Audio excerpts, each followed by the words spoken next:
For years, I operated under a very naive assumption. I thought that if I worked hard, shipped the best projects, and just hustled, someone would eventually notice and give me a raise. Early in my career, working for startups, there was no formal process for this.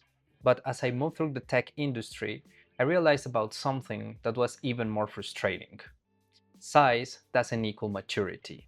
Even many large global companies are completely broken when it comes to career growth. They either have a massive rigid machine where you become just another row in an HR spreadsheet, or they have no system at all. In both scenarios, the outcome is exactly the same. Your growth is decided in closed meetings where your manager is trying to justify why you deserve that money. If you don't have your own system to document your impact and force those conversations, you are leaving your career in the hands of someone else's memory. Welcome to the Operator's Notebook. I'm Daniel Agudelo. Today, we are going to decode the black box of corporate growth.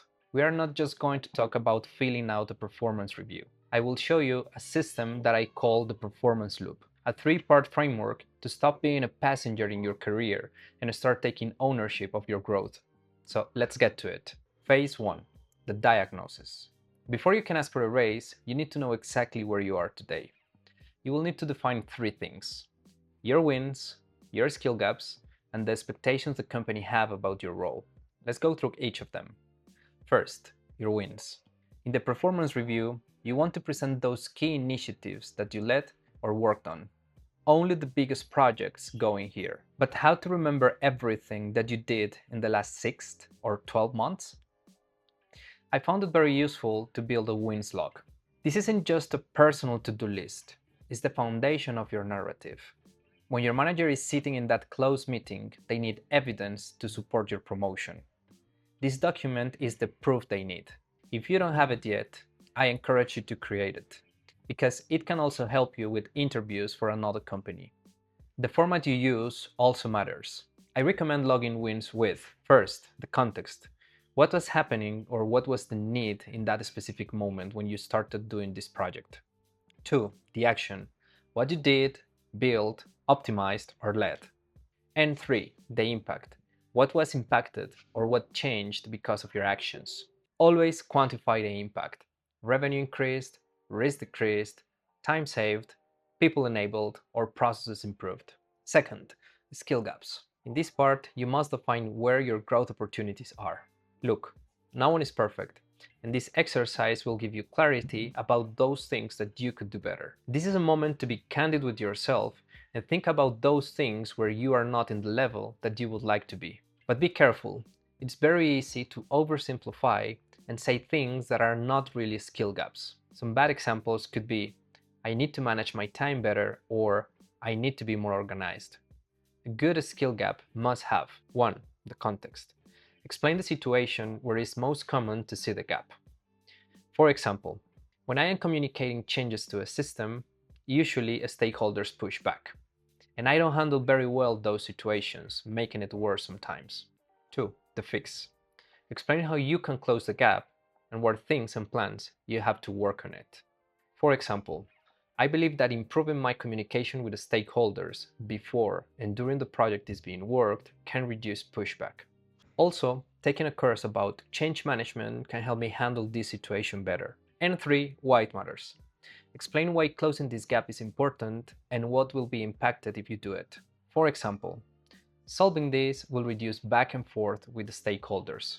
They will complain less, we will increase the rapport, and the team will be seen as a strategic partner, which will improve how we are perceived in the company. Third, company expectations about your role. Each of us have expectations to meet. Whether you're a manager, a team lead, or a specialist, the company has specific expectations according to your role. You must know what those expectations are, and you and your manager have to align about them too. And this is the last point about the diagnosis phase. It will give you the framework to know if you are performing, underperforming, or overperforming.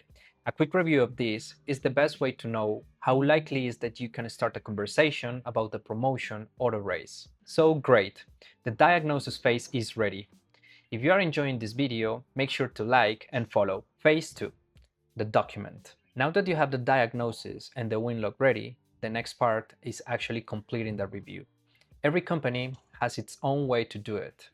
They might use different HR tools as Workday, but the essence is exactly the same.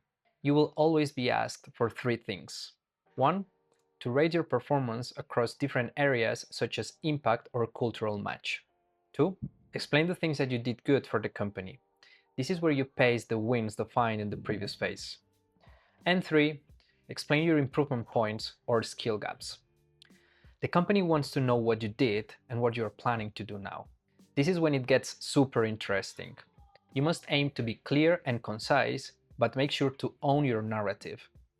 I'm not saying that you should lie, but be deliberate about how you tell and show your work. Remember that in large enterprise, you can't leave your career growth to chance. The reason you need to be deliberate is that your manager needs to clearly understand and see your impact.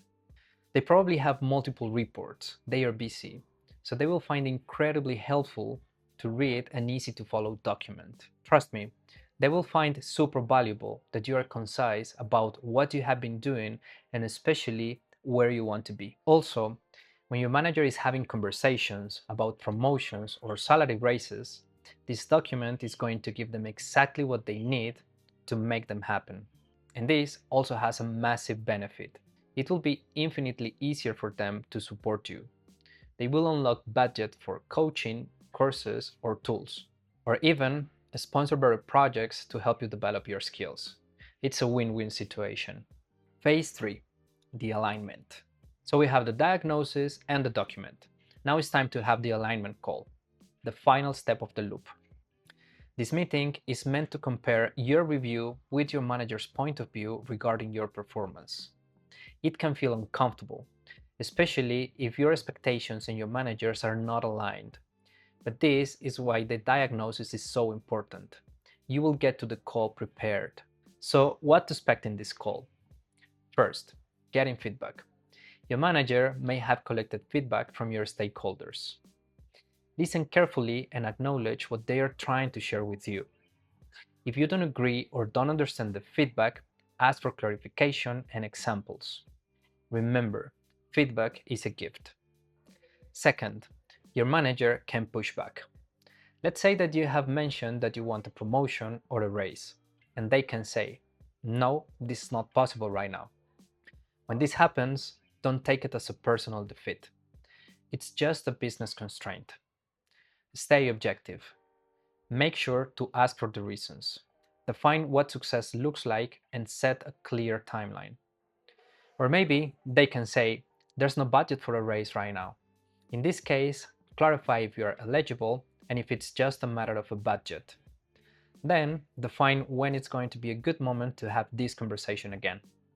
From this call, you should get clarity about what's coming for you professionally. Great! So now we have covered the entire performance loop, going from the diagnosis to the document and the alignment call. Now, I want to share with you some mistakes I've made in the process so you can avoid them. First, not taking the performance review seriously. Let's be honest, this feels like another process that HR is requesting. And most of the times, you don't feel that doing it is going to help you anyway. But let me tell you something. Once I decided to take this process seriously, things in my career started moving in the right direction. Second, not having a wins log. You do many things every day, and maybe you can remember top level what are the biggest things that you're doing, but you cannot remember the details. And the details are the most important part of your wins. Make sure to keep your journal up to date. Third, making feedback personal. Look, feedback is not good or bad. It's just feedback. You should listen, analyze, and take from it what is useful for you. Fourth, being afraid of challenging my manager. You must ask questions and define next steps for you. If your aim is to grow and you are doing a good job, you have to make sure that the company is the right fit for you. And fifth, being shy to ask for a promotion or a raise. Having these conversations is challenging, and you may feel a bit shy, but these kind of conversations must happen if you want to grow in your career. The company needs leaders. They need people who want to move forward. Open that conversation and start understanding what do you have to do to be in that position that you want to be. The corporate machine is busy, and your manager has its own goals to meet. But you have the performance loop now. You have a system to stop being a passenger in your career and start taking ownership of your growth. If you want to grow, you must challenge yourself to be better. Good luck.